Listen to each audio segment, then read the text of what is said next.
Überholspur, noch einen überholt, das macht geflucht wie ein Rohrspatz, Scheisskerl.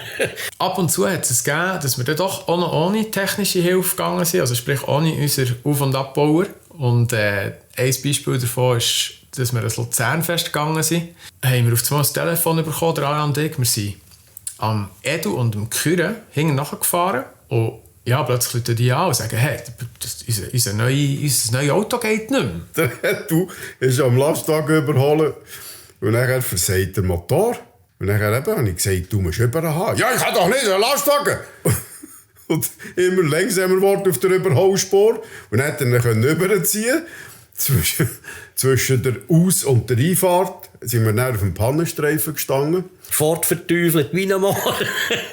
Und dann habe ich das Mal gesehen, dass ja gar kein Most mehr drin ist.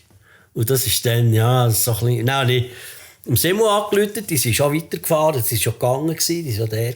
Unser Vorausdetachement, der Simon und der Alain, haben wir nachher schnell aktiviert. Nein, das ist nicht wahr. Ich erzähle es euch. Das ist noch viel ganz anders. Karre abgestellt. Was Gott vertelle ich noch mal, ist jetzt mit dem Karren los? Büchlein vorgenommen, auf Zürich angerufen. Habt ihr Benzin? Ich kann dir sagen, der hat dort hier. Was das für und sowieso und der auch noch. Hat ja alles nicht geholfen. Wir mussten nachher dem Simon und dem alle anrufen. Sollen doch kurz ins Kännchen Diesel bringen. Und die haben das nachher gemacht. Und mein Schwein ist nicht die Rennleitung vorbeigekommen. Ohne Most geht es auch nicht.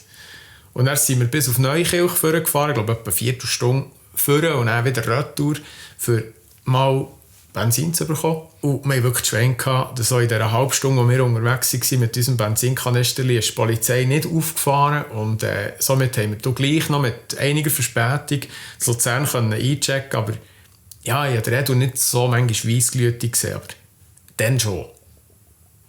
Gell, Edu? Ja, dann war es ein bisschen peinlich. Dann bin ich auch angesurrt und angefressen, eine Zeit lang. Ja. Aber dann ist es gegangen.